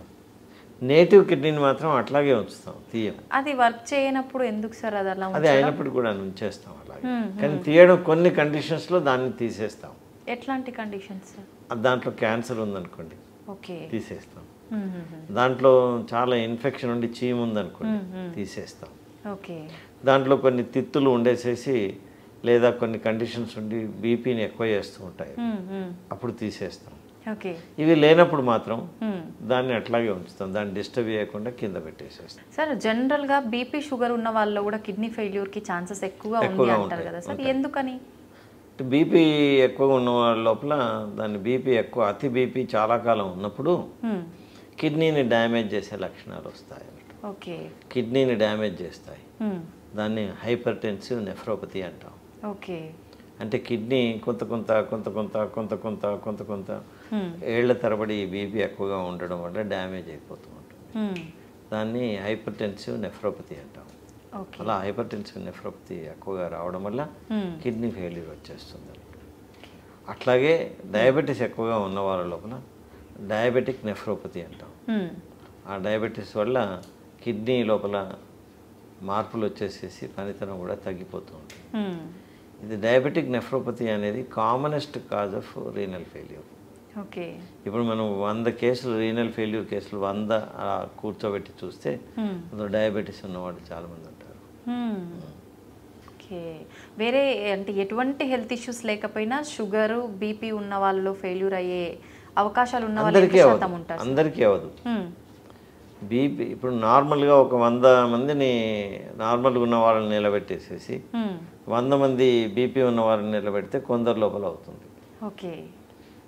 కొందరిలో అవుతుంది, అంటే బీపీ అనేది ప్రొడ్యూస్ చేస్తూ ఉంటుంది, కానీ అందరికీ నెఫ్రోపతి ఇవ్వదు. ఓకే. కొంత తక్కువ మందికే ఇస్తుంది, కానీ అది ఆ డిసీజు కిడ్నీని డ్యామేజ్ చేస్తుంది. ఓకే. అట్లాగే డయాబెటీస్ కూడాను 100 మంది డయాబెటీస్ లేని వాళ్ళను 100 మంది డయాబెటీస్ బాగా ఎక్కువ కాలం ఉన్న వాళ్ళని నిలబెడితే ఈ డయాబెటీస్ ఉన్న వాళ్ళ లోపల కిడ్నీ ఫెయిల్యూర్ ఎక్కువగా ఉంటుంది. అలా కానీ ప్రతి డయాబెటీస్ పేషెంట్ మాత్రం కిడ్నీ ఫెయిల్యూర్కు వెళ్ళరు. సార్ చాలా వరకు పెయిన్ కిల్లర్స్ కొన్ని రకాల మందులు తీసుకున్నప్పుడు ఫెయిల్ అవుతాయి అంటారు, వాటితో కూడాను దాన్ని డ్రగ్ ఇండ్యూస్డ్ నెఫ్రోపతి అంటాం. డ్రగ్ ఇండ్యూస్ కొన్ని పెయిన్ కిల్లర్స్ ఉంటాయి, వాటికి అంటే కిడ్నీని డ్యామేజ్ చేసే లక్షణాలు ఉంటాయి. అవి over period of many months and years కంటిన్యూస్గా అలా తీసుకుంటూ ఉంటే మాత్రం అవి డ్యామేజ్ చేయడానికి అవకాశం ఉంటుంది. ఓకే. సార్ చాలామంది చెప్తుంటారు ట్రాన్స్ప్లాంట్ అనగానే దానికి కూడా వయస్సు అనేది చూసుకోవాలా, ఎక్కువగా ఏ ఏజ్ వాళ్ళలో ఫెయిల్యూర్స్ అయ్యే అవకాశం ఉంటుంది, అయిన వాళ్ళలో ఏ ఏజ్ నుంచి ట్రాన్స్ప్లాంట్ చేసే అవకాశం ఉంటుంది? ఫెయిల్యూర్స్ అన్ని ఏజెస్లో అగుపడుతూ ఉంటుంది, బట్ ఒక 55 ఏళ్ల తర్వాత ఉన్న వాళ్ళకి ట్రాన్స్ప్లాంటేషన్ చేయడం వల్ల సమస్యలు ఎక్కువ ఉత్పన్నమవుతాయి. దానికన్నా డయాలసిస్ పైన ఉండడానికి ఇష్టపడతాము. అందుకొరకని వాళ్ళకు డయాలసిస్ పైన ఉండమని చెప్తాము. 55 ఇయర్స్ కన్నా పైన ఉన్న వాళ్ళకి ట్రాన్స్ప్లాంటేషన్ యూజువల్గా మేము అడ్వైజ్ చేయము. అట్లాగే తక్కువ ఏజ్ ఉన్న వాళ్ళకి కూడా, మరీ తక్కువ ఉన్న వాళ్ళకి చేయం, కానీ చిల్డ్రన్స్ లోపల కూడా చేస్తూ ఉంటాం మేము. స్టెయిన్లెస్లో. రేర్గా జరుగుతుంటాయా సార్? రేర్గా అంటే ఇంత కామన్గా ఉండవు, కానీ చేస్తూ ఉంటాం. పిల్లల లోపల ఏంటంటే ఈ గ్రోత్ పీరియడ్ను క్యాచప్ చేయడానికి ట్రాన్స్ప్లాంటేషనే బెటర్. ఓకే. ఇప్పుడు ఒక 4-5 ఇయర్స్ చైల్డ్ రీనల్ ఫెయిల్యూర్ వచ్చిందనుకోండి, వస్తే సెకండ్ స్పర్ట్ క్యాచ్ చేయడానికి ట్రాన్స్ప్లాంటేషన్ అడ్వైజ్ చేస్తూ ఉంటాం. ఓకే సార్, ఇచ్చే డోనర్ది కూడా వయస్సు ఇవన్నీ మ్యాచ్ అవ్వాల్సిన అవసరం ఉంటుందా సార్? ఉంటుంది. అయితే ఒక్కొక్కసారి ఏంటంటే ఇప్పుడు అప్పుడప్పుడు ఈ లైవ్ రిలేటెడ్ ట్రాన్స్ప్లాంటేషన్ లోపల మరి చిన్న పిల్లవాళ్ళని మేము డోనర్స్గా ఉంచాము. ఎప్పుడైనా 19 ఇయర్స్ దాటి యూజువల్గా పెళ్ళి అయి ఉన్నవారనే ఇష్టపడతాం. ఓకే. 19 ఇయర్స్ కన్నా తక్కువ ఉన్నవారని మనం లైవ్ డోనర్స్గా మాత్రం తీసుకోము. అట్లాగే 55 ఇయర్స్ దాటిన వాళ్ళు, 60 ఇయర్స్ దాటిన వాళ్ళు లైవ్ డోనర్స్గా ఇష్టపడము, వాళ్ళని కూడా తీసుకోము. ఓకే. ఎందుకని సార్? ఎందుకంటే వాళ్ళ యొక్క కిడ్నీ పనితనం సరిగ్గా ఉండదు, తర్వాత వాళ్ళకు కూడాను సమస్యలు ఎక్కువగా వస్తాయి. సమస్యలు ఎక్కువగా వస్తాయి, వాటిని భరించుకునే శక్తి ఉండాలి. కాబట్టి అందుకొరకని ఒకటి కిడ్నీ క్వాలిటీ, రెండవది వారి లైఫ్ చాలా ముఖ్యం. ఈ రెండింటిని ఆలోచిస్తూ more than 55 years to 60 years ఒప్పుకోము, తర్వాత లెస్ దాన్ 19 ఇయర్స్ కూడా ఒప్పుకోము. ఓకే. డోనర్కి కూడా ఆఫ్టర్ డొనేట్ చేసిన తర్వాత కాంప్లికేషన్స్ వచ్చే అవకాశం ఉంటాయా? ఉంటుంది. ఎలాంటి కాంప్లికేషన్స్ ఉంటుంది అంటే మామూలుగా ఇప్పుడు మిగిలిన ఒక కిడ్నీ చక్కగా పనిచేస్తే ఏ ప్రాబ్లం సమస్య రాదు. ఇంత క్రితం నేను చెప్పినట్టుగా ఈ 120 రూపీస్ రెండు కలిసి ఎర్న్ చేస్తాయి, ఒక కిడ్నీ 60 రూపీస్ ఎర్న్ చేస్తుంది. మనకు అవసరం ఉన్నది మాత్రం 33 రూపీసే అని చెప్పాను, 32-33 రూపీస్. ఒక కిడ్నీ ఉన్నప్పుడు 60 ఉంటుంది, ఇంకో కిడ్నీ లేని క్రమం లోపల అది కొంత ఓవర్ వర్క్ కూడా చేస్తుంది, 70కి అట్లా వస్తూ ఉంటుంది. 70 GFR ఉన్న వాళ్ళకి ఏ సమస్య ఉండదు. ఎప్పుడైతే అందులోపల ఈ కిడ్నీ లోపల ఏదైనా డిసీజ్ వచ్చిందనుకోండి, వాళ్ళకి మళ్ళీ బీపీ వచ్చేసేసి నెఫ్రోపతి రావడం కానీ, డయాబెటీస్ వచ్చేసేసి నెఫ్రోపతి రావడం కానీ, అందులో స్టోన్ వచ్చేసేసి నెఫ్రోపతి రావడం కానీ, లేదా క్యాన్సర్ వచ్చేసేసి ఆ కిడ్నీ తీయాల్సి రావడం కానీ, ఇట్లాంటివి వచ్చినప్పుడు వాళ్ళకు మళ్ళీ కిడ్నీ చాలా చెడిపోతే డయాలసిస్ చేయడం, అక్కడ మళ్ళీ 32-33 GFR కన్నా తగ్గినప్పుడు క్రియాటిన్ పెరుగుతూ ఉంటుంది. 5 to 10 కన్సిస్టెంట్లీ తక్కువగా ఉన్నప్పుడు వాళ్ళకి రీనల్ రీప్లేస్మెంట్ థెరపీ, డయాలసిస్ కానీ రీనల్ ట్రాన్స్ప్లాంటేషన్ కానీ చేయాల్సిన అవసరం ఉంటుంది. ఇప్పుడు మా దగ్గర ఒక పేషెంట్ ఉన్నారు, ఆవిడ జ్యోతి అని. ఆవిడ ఏంటంటే ఆవిడ ఏం చేసింది, వాళ్ళ హస్బెండ్కి కిడ్నీ డొనేట్ చేసింది. చేసిన తర్వాత ఈవిడకి నెఫ్రోపతి వచ్చింది.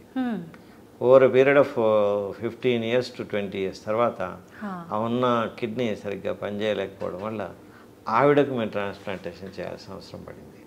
బట్ ఇది అందరిలో జరగదు, ఇది వేలల్లో ఒక్కరికి జరుగుతూ ఉంటుంది, అందరు అరుదుగా ఉంటుంది. మామూలుగా మిగిలిన ఒక్క కిడ్నీతో చక్కగా లైఫ్ సాగిస్తారు.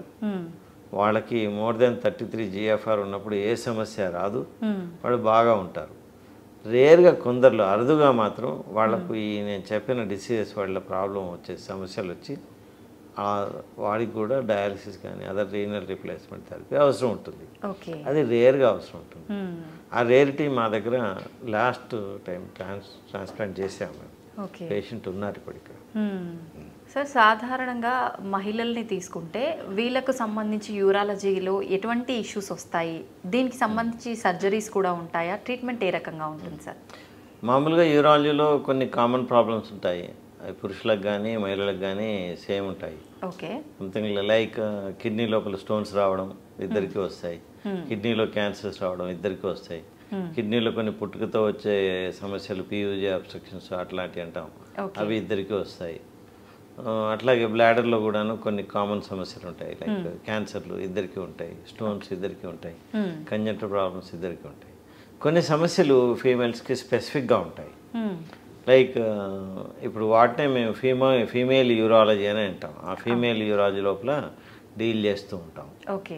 ఫీమేల్ యూరాలజీ లోపల ఏంటంటే ఫీమేల్ యూరెత్రా లోపల మూసుకుపోవడం, మూసుకుపోతుంది. దాన్ని ఫిమేల్ యూరెథ్రస్ స్టెనోసిస్ అంటాం. ఎందుకు జరుగుతుంది సార్ అలా? అది ఏజ్ను బట్టి మెనోపాజ్ వచ్చిన వాళ్ళకి ఆ మెనోపాజ్ తర్వాత యూరెథ్రా లోపల మెత్తదనం తగ్గిపోతూ ఉంటుంది. హార్మోన్స్ వల్ల మామూలుగా అందరికి మెత్తదనం ఉండి మామూలు స్ట్రక్చర్ ఉండి ఫంక్షనింగ్ బాగా ఉంటుంది. ఎప్పుడైతే వయస్సు ఆగిపోతుందో ఆగిపోయిన వాళ్ళకి హార్మోన్స్ డిప్రైవ్ అయిపోయేసేసి అదంతా డ్రైగా అయిపోయేసేసి మూసుకుపోతుంది. మూసిపోయిన వాళ్ళకి మేము ఏం చేస్తామంటే ఓపెన్ చేస్తూ ఉంటాం, దాన్ని యూరెథ్రల్ డైలటేషన్ చేస్తూ ఉంటాం.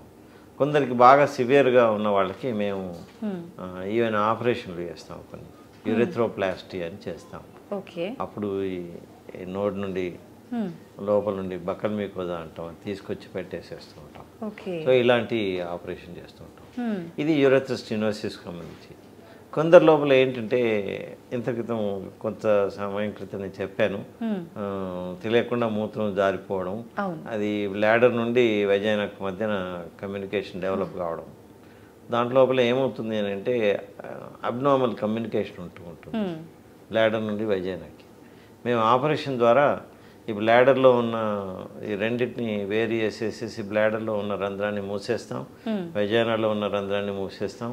ఆ రెండు మళ్ళీ రికరెన్స్ రాకుండా, మళ్ళీ తిరిగి రాకుండా, తిరగడం కాకుండా మధ్యలో ఒకటి మొమెంటం అని తీసుకొచ్చి పెడతాం.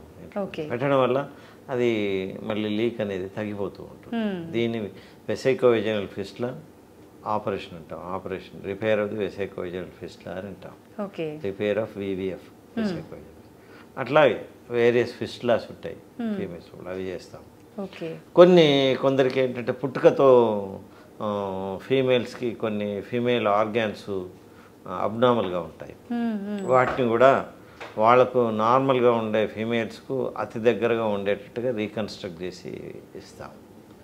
సో అది కూడాను దాన్ని డిజార్డర్స్ ఆఫ్ సెక్సువల్ డిటర్మినేషన్ అంటాం. ఈ డిజార్డర్స్ను కూడా ఆపరేట్ చేసేసి నార్మల్ ఫీమేల్ ఎక్స్టర్నల్ ఆర్గాన్స్ ఎలా ఉంటాయో అలా తయారు చేస్తాం. చైల్డ్ బేరింగ్ కూడా కావాల్సిన పద్ధతి లోపల ఎలా ఆపరేషన్ చేయాలో అలా చేసేసి child bearing provided already uterus లోపల ఉండి ఉంటే చైల్డ్ బేరింగ్ వచ్చేటట్టుగా కూడా వాటిని సర్దుతాం.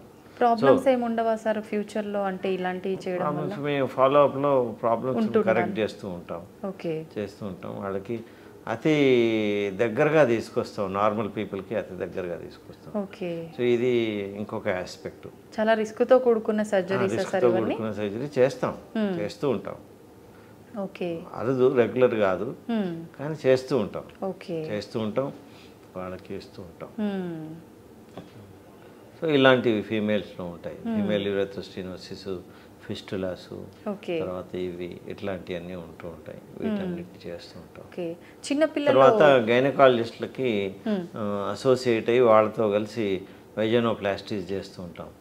అంటే వెజైనాన్ని రీకన్స్ట్రక్ట్ చేయడం ఇట్లాంటివి చేస్తుంటాం. అప్పుడప్పుడు వాళ్ళతో కలిసేసేసి యూటరస్ ప్రొలాప్స్, తర్వాత వెజైనల్ వాట్ ప్రొలాప్స్ అని అంటాం. అట్లాంటివి కూడా ప్రొలాప్స్ అని అంటే కిందికి జారిపోతాయి ఆర్గాన్స్. యూటరస్ కడుపు లోపల ఉండకుండా యూనిలో నుండి బయటకు వచ్చేస్తుంది, కాళ్ళ మధ్యలోకి వచ్చేసేస్తుంది. అటువంటివి వాళ్ళు గైనకాలజిస్ట్ ట్రీట్ చేస్తారు. బట్ సెన్సిటివ్గా యూరెటర్స్, బ్లాడరు అవన్నీ అందులోకి వచ్చినప్పుడు వాళ్ళకు మా యొక్క సహాయం అవసరం ఉంటుంది. కలిసి రీకన్స్ట్రక్ట్ చేస్తూ ఉంటాం. ఎందుకు అని అంటే అది వీక్గా ఉండడం వల్ల, పెరీనియం వీక్గా ఉండడం వల్ల అలాంటివి జరుగుతాయి. కొందరికి హిస్టెక్టమీ చేసిన తర్వాత వాల్ట్ అని ఉంటుంది, వెజైనల్ వాల్ట్, అది కూడా ముందు కిందకి వచ్చేసి జారిపోతూ ఉంటుంది. జారిపోయేసేసి రెండు కాళ్ళ మధ్యలోకి వచ్చేస్తూ ఉంటుంది. ఇవన్నీ కూడా ట్రీట్మెంట్ ఇస్తూ ఉంటాం. ఈ reconstructive operations of the female tract కూడాను గైనకాలజిస్టులతో కలిసి చేస్తాం. సో అది కూడా ఇవన్నీ ఫీమేల్ యూరాలజీ కింద వస్తాయి. ఇవన్నీ చేస్తూ ఉంటాం. పిల్లల విషయానికి వస్తే యూరినరీకి సంబంధించి ఎలాంటి సర్జరీస్ ఎలాంటివి ఉంటాయి? చాలా ఉంటాయి. ఇంత క్రితం చెప్పినట్టుగా నేను పిల్లలలో అబ్స్ట్రక్టివ్ ప్రాబ్లమ్స్ ఉండొచ్చు, పుట్టుకతో కూడా కొన్ని కంజెంటల్ ప్రాబ్లమ్స్ ఉండొచ్చు. ఉన్నది కామన్ సమస్య ఏంటంటే రిఫ్లక్స్ డిసీజ్ అంటాం. అందులోపల మామూలుగా కిడ్నీ నుండి యూరెటర్ ద్వారా యూరిన్ కింద బ్లాడర్ లోపలికి రావడమే కాక మళ్ళీ వెనక్కి ఎగదనుతూ ఉంటుంది. బ్లాడర్ నుండి కిడ్నీ లోపలికి వెళ్తూ ఉంటుంది. అలాంటప్పుడు మేము ఏంటంటే ఆ యూరెటర్ను అక్కడ డిస్మాంటిల్ చేసేసి మళ్ళీ కొత్తగా పైకి ఎగదన్నకుండా ఉండే పద్ధతిలో, అంటే రిఫ్లక్స్ రాకుండా ఉండే పద్ధతిలో దాన్ని మళ్ళీ రీఇంప్లాంట్ చేస్తాం.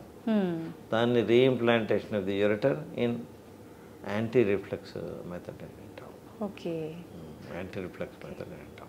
అలాంటివి చేస్తాం. తర్వాత కొందరికి పోస్టీరియర్ వాల్వ్స్ అని వస్తాయి పిల్లలలో. అంటే సార్ వాటికి ఏంటంటే బ్లాడర్ నుండి బయటకు వచ్చే తోవ లోపల మామూలుగా మనకు స్పింక్టర్ తప్పించి ఏమి ఉండకూడదు. అప్పుడు కొందరికి పొరలు వచ్చేసేస్తాయి పుట్టుకతో. ఆ పొరలు రావడం వల్ల యూరిన్ రావడాన్ని ఆపుతూ ఉంటాయి. ఆ పొరలు మేము తీసేస్తాం. వాళ్ళు తొందరగా వస్తే సమస్యలే ఉండవు. తొందరగా రాకుండా లేట్గా వస్తే మాత్రం కిడ్నీ ఫెయిల్యూర్స్ కూడా రావడం కద్దు జరుగుతూ ఉంటుంది. అంటే యూరిన్ ఇబ్బంది ఉంటేనా సార్, లేదంటే ప్రాబ్లం తప్పకుండా ఉంటుంది. అలా పొరలు వచ్చినప్పుడు వాటిని పోస్టీరియర్ వాల్వ్స్ ఉంటాం. అలా వచ్చినప్పుడు తప్పకుండా యూరిన్ ప్రాబ్లం ఉంటుంది. కానీ అది ఉన్న ఇంటెన్సిటీ ప్రకారం వాళ్ళు అప్పుడప్పుడు తొందరగా వస్తారు, అప్పుడప్పుడు తొందరగా రారు. కొందరైతే కడుపులో ఉన్నప్పుడు, మదర్ కడుపులో ఉన్నప్పుడే ఆ డయాగ్నోసిస్ జరుగుతూ ఉంటుంది. అది ఎక్కువగా ఇప్పుడు ఈ మధ్యన అదే ఎక్కువ జరుగుతూ ఉంటుంది. పుట్టగానే మేము ట్రీట్మెంట్ ఇస్తూ ఉంటాం. చాలామంది బాగా అయిపోతూ ఉంటారు. ఇవే కాకుండా పిల్లలలో కొన్ని ట్యూమర్స్ కూడా స్పెసిఫిక్గా వస్తాయి. విల్మ్స్ ట్యూమర్ అని అంటాం. అట్లాంటివి పిల్లలలోనే వస్తాయి. ఆ ట్యూమర్స్ కిడ్నీ తీసేస్తూ ఉంటాం. తీసేసి వాటికి యాంటీ క్యాన్సర్ కీమోథెరపీ కూడా ఇస్తూ ఉంటాం. ఇవన్నీ పిల్లలలో ఉండే సమస్యలు. కొందరికి ఏంటంటే పుట్టుకతో ఈ మేల్ పెనిస్ ఏదైతే ఉంటుందో, అంగం ఉంటుందో, మామూలుగా అంగం చివరి లోపల రంధ్రం ఉండాలి, యూరినరీ రంధ్రం. అలా ఉండకుండా కింది భాగంలో ఉంటుంది. కింది భాగంలో ఉన్నప్పుడల్లా ఈ అంగం స్ట్రైట్గా ఉండకుండా ఇలా వంకరగా ఉంటుంది. దాన్ని కార్డి అంటాం. ఈ అంగం కిందన ఆర్ఫిస్ ఉండడం హైపోస్పేడియాస్ అంటాం. ఈ హైపోస్పేడియాస్ కూడా మేము ట్రీట్ చేస్తూ ఉంటాం. అంగాన్ని స్ట్రైట్ చేయడం, ఇక్కడున్న ఆర్ఫిస్ను వేరే మెటీరియల్తో ట్యూబ్ రీకన్స్ట్రక్ట్ చేసి మళ్ళీ చివరకు వచ్చేటట్టుగా, అంగం చివరకు వచ్చేటట్టుగా రీకన్స్ట్రక్ట్ చేస్తాం. సో ఇలాంటి సమస్యలు పిల్లలలో ఉంటాయి. హైపోస్పైడియాస్ కానీ, ఇంత క్రితం చెప్పినట్టు పోస్టీరియర్ వాల్వ్స్ కానీ, లేదా వెసిక్యులర్ రిఫ్లక్స్, రిఫ్లక్స్ అంటాం అది కానీ, ఇలాంటివి, లేదా విమ్స్ ట్యూమర్స్ అంటాం, ఇలాంటివి కానీ, ఇవన్నీ పిల్లలలో ఉంటాయి. ఈ పిల్లలలో ఉండే యూరాలజీ ప్రాక్టీస్ని మేము పీడియాట్రిక్ యూరాలజీ ప్రాక్టీస్ అంటాం. మా లోపల కొందరు పర్టికులర్గా అదొక్కటే ప్రాక్టీస్ చేస్తారు. పిల్లల యూరాలజీ ప్రాక్టీస్ స్పెషలైజేషన్ అదే ఉంటుంది. సో వారిని పీడియాట్రిక్ యూరాలజిస్ట్ అంటాం. కొందరు ఇంత క్రితం మనం మాట్లాడుకున్నట్టుగా ఫీమేల్స్ యూరాలజీ ట్రీట్ చేస్తారు. వాళ్ళు అదొక్కటే ట్రీట్ చేస్తుంటారు. వాళ్ళని ఫీమేల్ యూరాలజిస్ట్ అంటాం. అంటే వాళ్ళు ఎంసీఏ చేసి జనరల్ యూరాలజిస్ట్ అయిన తర్వాత ఈ సబ్ స్పెషాలిటీ లోపల ఫెలోషిప్ చేస్తారు, అనుభవం సంపాదించుకుంటారు, అందులోకి వెళ్తారు. ప్రోస్టేట్కి సంబంధించి ఎలాంటి సర్జరీస్ ఉంటాయి సార్? ప్రోస్టేట్ అనేది 2-3 రకాలుగా వస్తూ ఉంటుంది. ఒకటి, వయసు పెరుగుతున్న కొద్దీ నాన్ క్యాన్సరస్ ఎన్లార్జ్మెంట్ ఉంటుంది. దాన్ని బినైన్ ప్రోస్టేటిక్ హైపోప్లేసియా అంటాం, బీపీహెచ్ అని అంటాం. అది ఆల్మోస్ట్ అందరిలో వస్తుంది. కొందరికి 50 ఏళ్లలో వస్తుంది, కొందరికి 60 ఏళ్లలో వస్తుంది, కొందరికి 70 ఏళ్లలో వస్తుంది, కొందరికి 80 ఏళ్లలో వస్తుంది. ఎక్కువగా 60 నుంచి 70 ఏళ్ల మధ్యలో వస్తూ ఉంటుంది ఎక్కువ మందికి. దానివల్ల ఏంటంటే మూత్రం సంచి నుండి బయటకు వచ్చే తోవ దగ్గర ప్రాస్టేట్ గ్లాండ్ బాగా పెరిగి, నేను మీకు ఈ డయాగ్రామ్ ముఖంగా చూపిస్తాను. అలా పెరగడం వల్ల యూరిన్ రావడం తగ్గిపోతుంది. యూరిన్ సన్నగా రావడం, మాటిమాటికి రావడం, యూరిన్ పోసిన తర్వాత కూడా లోపల మిగిలిపోవడం, రాత్రి కూడా నిద్రలో నుండి మాటిమాటికి మూత్రం కొరకు లేవడం, ఇలాంటివి జరుగుతూ ఉంటాయి. ఇవన్నీ జరిగినప్పుడు ఆ ప్రాస్టేట్ యొక్క ఎన్లార్జ్మెంట్ని మేము డయాగ్నోస్ చేసేసి దాన్ని ఎండోస్కోపీ రూపంగా, అంటే మూత్రనాళం గుండా మేము ఎండోస్కోపీని పంపి ఎండోస్కోపీ రూపంగా దాన్ని స్క్రేప్ చేసి తీసేస్తాం. తీయడం వల్ల వైడ్ ప్యాసేజ్ వస్తూ ఉంటుంది. ఇది వచ్చేసేసి బ్లాడర్, ఇది అవుట్లెట్. ఇక్కడ ప్రాస్టేట్ పెరిగింది.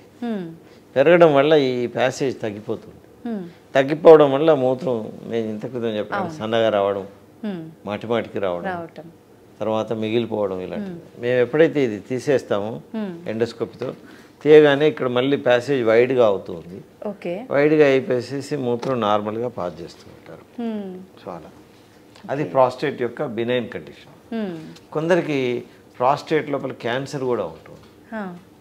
అలా క్యాన్సర్ ఉన్నప్పుడు సిమ్టమ్స్ ఇవే ఉంటాయి.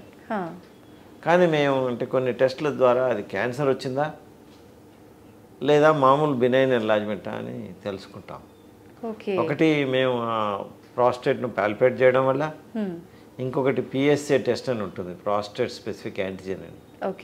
అది అందరికీ వేస్తాం. బినైన్ ఉన్న వాళ్ళకి వేస్తాం, మ్యాలిగ్నెంట్ సస్పెక్ట్ చేసిన వాళ్ళకి కూడా చేస్తాం. అది ఎప్పుడైతే పెరుగుతుందో మా ప్రాస్టేట్ పాల్పేషన్ లోపల ప్రాస్టేట్ను బాగా ఫీల్ చేయడంలో తెలిసిన అనుభవం ద్వారా ప్లస్ ఈ పిఎస్ఏను క్రోడీకరించడం ద్వారా మేము ఇది particular type of prostate enlargement cancer అని నిర్ధారణ చేస్తాం. నిర్ధారణ చేసినప్పుడు దాని నుండి బయాప్సీ తీసుకుంటాం. బయాప్సీ తీసుకునేసేసి ఆ క్యాన్సర్కు తగ్గట్టుగా ట్రీట్మెంట్ ఇస్తాం. అప్పుడు ఇలా ఎండోస్కోపీతో కాకుండా మేము ఓపెన్ ఆపరేషన్ కానీ ల్యాప్రోస్కోపీ కానీ రోబోటిక్ అసిస్టెన్స్తో కానీ రోబోటిక్ ఆపరేషన్ కానీ చేసి మొత్తం ప్రాస్టేట్ని తీసేస్తాం, ఎత్తేస్తాం. మొత్తం ప్రాస్టేట్ని ఎత్తేసేసి ఆ బ్లాడర్ని తర్వాత యురేత్రాన్ని మళ్ళీ కొత్తగా అనస్టమోసిస్ చేస్తాం. చేసి వాళ్ళకి ట్రీట్మెంట్ ఇస్తాం. అలా ఇవ్వడం వల్ల వాళ్ళు ఉన్న క్యాన్సర్ను తీసేయించుకోవడం వల్ల మళ్ళీ చాలా కాలం బతుకుతారు. సో ఇలా ప్రాస్టేట్ లోపల బినైన్ ప్రాబ్లమ్స్ ఉంటాయి, క్యాన్సర్ ప్రాబ్లమ్స్. కొందరికి డయాబెటీస్ ఉన్న వాళ్ళకి అప్పుడప్పుడు ప్రాస్టేట్ లోపల చీముగడ్డ తయారవుతూ ఉంటుంది. దాన్ని we call it as prostatic abscess అంటాం. ప్రాస్టేటిక్ యాబ్సెస్ ఎట్లా అయితే చర్మం కింద కానీ ముఖాలలో కానీ అప్పుడప్పుడు చిన్న చిన్న యాబ్సెస్ తయారవుతాయో అలాగా ప్రాస్టేట్లో కూడా యాబ్సెస్ తయారవుతుంది. అలా తయారైన యాబ్సెస్ను ఎండోస్కోపిక్ రూపంగా మేము దాన్ని డీరూఫ్ చేసి డ్రైన్ చేసేస్తాం. చేసిన తర్వాత బాగా అయిపోతారు. ఈ యాబ్సెస్లు అనేవి కిడ్నీలో కూడా రావచ్చు. మేము వాటిని ల్యాప్రోస్కోపిక్గా కానీ లేదా అల్ట్రాసౌండ్ గైడెన్స్తో యాస్పిరేట్ చేయడం కానీ ఇలా చేసి యాబ్సెస్ ట్రీట్ చేస్తాం. ఈ యూరినరీ ట్రాక్ట్ అంటే kidney, ureter, bladder and male genital tract అంటే వృషణాలు, అంగం, మేల్ అంగం, పెనిసు. ఈ ట్రీట్మెంట్ వీటన్నిటికీ ఈ ఆర్గాన్స్కు సంబంధించిన సర్జికల్ ఆపరేషన్స్ అన్ని మేము చేస్తాం. సో ఈ సర్జికల్ ఆపరేషన్ చేసే వాళ్ళని యూరాలజిస్ట్ అంటాం. Kidney, ureter, bladder and male sexual organs, ఈ అన్ని ఆర్గాన్స్కి సంబంధించిన సర్జికల్ ప్రాబ్లమ్స్కి సమస్యలకి మేము యూరాలజిస్ట్ను ట్రీట్ చేస్తూ ఉంటాం. యూరాలజిస్ట్లో మమ్మల్ని యూరాలజిస్ట్ అంటారు లేదా యూరో సర్జన్ అని అంటారు. సార్, కిడ్నీ అనగానే ట్రాన్స్ప్లాంటేషన్ ఇది ఒక్కటే వింటుంటాం. కిడ్నీకి సంబంధించి ఇంకా వేరే సర్జరీస్ కూడా ఉంటుంటాయా? చాలా ఉంటాయి. ఎటువంటి సర్జరీస్? ఇంతకైతే నేను మన డిస్కషన్లో చెప్పాను స్టోన్ రావటం. స్టోన్ వచ్చినప్పుడు స్టోన్ని మేము 2 రకాలుగా, కిడ్నీలో స్టోన్ ఉన్నప్పుడు బయట నుండి చిన్న రంధ్రం ఏదైతే మనం అరౌండ్ 3 mm ఇన్సిషన్ ఇచ్చేసేసి ఆ రంధ్రం గుండా ఎండోస్కోప్ పాస్ చేసేసి తీసేస్తాం. దాన్ని PCNL అంటాం. లేదా కింద మూత్రనాళం నుండి ఒక ఫ్లెక్సిబుల్ స్కోప్ని కిడ్నీ లోపలికి పంపిస్తాం. పంపించేసేసి లేజర్తో ఆ స్టోన్ని బ్రేక్ చేసేస్తాం. దీన్ని RIRS అంటాం, రిట్రోగ్రేడ్ ఇంటర్రీనల్ సర్జరీ అంటాం. అలా చేస్తాం. అప్పుడప్పుడు కొందరికి బయట నుండి వేవ్స్ వేసేసి స్టోన్ని పగలగొట్టి పౌడర్ చేసేసి కిందకి పంపించేసేస్తాం. దాన్ని extra corporeal shock wave lithotripsy ESWL అంటాం. ఇది కిడ్నీలో ఉండే స్టోన్స్కి. యూరిటర్లో ఉండే స్టోన్స్కి మేము యూరిట్రోస్కోప్ పంపించేసేసి బ్రేక్ చేసి తీసుకొస్తాం. దాన్ని URSL అంటాం. బ్లాడర్లో ఉండే వాటికి స్టోన్స్ ఉన్నాయనుకోండి, ఎండోస్కోప్ వేసేసి స్టోన్ బ్రేక్ చేసేస్తాం. దాన్ని సిస్టోలిథోట్రిప్సీ అంటాం. ఇవన్నీ ఎండోస్కోపిక్ ప్రొసీజర్స్. ఇప్పుడు 95% ఎండోస్కోపిక్ ప్రొసీజర్సే చేస్తున్నాం. కొందరికి అవసరం ఉంటే ఓపెన్ ఆపరేషన్ కూడా చేస్తాం. కిడ్నీలో స్టోన్స్ ఉన్నప్పుడు వాటికి నెఫ్రోలిథాటమీ ఆర్ పైలోలిథాటమీ అనే ప్రొసీజర్ ద్వారా తీసేస్తాం. యూరిటర్లో స్టోన్ ఉన్నప్పుడు యూరిట్రోలిథాటమీ ద్వారా తీసేస్తాం. బ్లాడర్లో స్టోన్ ఉన్నప్పుడు సిస్టోలిథాటమీ అనే ప్రొసీజర్ ద్వారా తీసేస్తాం. ఇన్ని రకాల ఆపరేషన్స్ ఉంటూ ఉంటాయి. క్యాన్సర్ ఉందనుకోండి, క్యాన్సర్ ఉంటే అప్పుడప్పుడు కిడ్నీ లోపల చిన్న క్యాన్సర్ ఉండేసేసి ఒక మూలన ఉందనుకోండి, కిడ్నీ మూలన, మొత్తం కిడ్నీ తీయకుండా ఓన్లీ దాంట్లో 30%, 20% తీసేస్తాం. దాన్ని పార్షల్ నెఫ్రెక్టమీ అంటాం. Only part of the kidney తీసేస్తాం అంతే. అది ఎండోస్కోపిక్గా అంటే ల్యాప్రోస్కోపిక్గా చేస్తాం, రోబోటిక్గా చేస్తాం, ఓపెన్ ఆపరేషన్గా కూడా చేస్తాం. అంటే ఎవరికి ఎట్లా ఇష్టం ఉంటుందో అనుకూలత, సర్జన్ యొక్క అనుకూలతను, తర్వాత పేషెంట్ దగ్గర ఉండే ఫైనాన్సెస్, వీటినన్నింటినీ అనలైజ్ చేసేసి ఒక్కొక్కరికి ఒక్కొక్క పద్ధతితో చేస్తూ ఉంటాం. ఇవే కాకుండా ఇంకా చాలా ఆపరేషన్స్ ఉంటాయి. డ్రైనేజ్ సిస్టంలో కూడా ప్రాబ్లమ్స్ ఉంటూ ఉంటాయి. కిడ్నీ లోపల ఉండే పెల్విస్లో అంటాం, పెల్విస్ యూరెటర్స్ అంటాం. అవి ఒకటి ఉండే బదులు 2 ఉంటాయి. 2 ఉండేసేసి ఒకటి డీఫంక్ట్ అయిపోతూ ఉంటుంది. అప్పుడు వాటికి సరి చేసే ఆపరేషన్ చేస్తూ ఉంటాం. ఇలా చాలా ఆపరేషన్స్ ఉంటాయి. కిడ్నీలో కానీ ఆ కిడ్నీలో ఉండే యూరిన్ కలెక్టింగ్ శాక్ ఉంటుంది, దాన్ని పెల్విస్ అంటాం. ఆ పెల్విస్లో కానీ యూరెటర్లో కానీ సమస్యలు ఉన్నప్పుడు వాటికి అప్రాపరేట్గా ఆపరేషన్స్ ఉంటూ ఉంటాయి. చాలా రకాల కండిషన్స్ ఉంటాయి. వాటన్నిటికి కూడాను ఆపరేటివ్ ప్రొసీజర్స్ ఉంటాయి. ఆపరేషన్తో మేము సరి చేస్తూ ఉంటాం. ఒక్కొక్కసారి క్యాన్సర్ పెద్దగా ఉండి కిడ్నీలో ఉన్నప్పుడు రాడికల్ నెఫ్రెక్టమీ అని అక్కడ ఉండే కిడ్నీని తీస్తాం. కిడ్నీ చుట్టుముట్టు ఉండే చిన్న చిన్న టిష్యూస్ను కూడా దాంతోపాటు తీసేస్తాం. సో అంటే అక్కడ క్యాన్సర్ ఏమి మిగలకుండా ఉండాలి. దాన్ని రాడికల్ నెఫ్రెక్టమీ అంటాం. రాడికల్గా తీసేస్తాం. అట్లా తీసిన తర్వాత మళ్ళీ వచ్చే అవకాశం ఉండదా సార్? అది స్టేజ్ని బట్టి ఉంటుంది. అందులోపల ఉన్న రకం కూడా ఉంటుంది. కిడ్నీ క్యాన్సర్ అనగానే ఒకే రకం ఉండదు, చాలా రకాలు ఉంటాయి హిస్టలాజికల్. అందులో ఉండే రకాన్ని బట్టి అవి వాటి యొక్క ప్రోగ్నోసిస్ ఉంటుంది. కొన్ని క్లియర్ సెల్ మ్యాలిగ్నెన్సీ అని ఉంటుంది. ఆ క్లియర్ సెల్ మ్యాలిగ్నెన్సీ ఎర్లీ స్టేజ్లో వచ్చిందనుకోండి, కిడ్నీని తీయగానే వాళ్ళు 80 to 90% పీపుల్ 5 ఏళ్ల తర్వాత కూడా చక్కగా ఉంటారు. అదే కొన్ని వేరే వెరైటీస్ ఉంటాయి. అనప్లాస్టిక్ టైప్స్ అని ఉంటాయి, సార్కోమటాయిడ్ మ్యాలిగ్నెన్సీస్ అని ఉంటాయి కిడ్నీలో.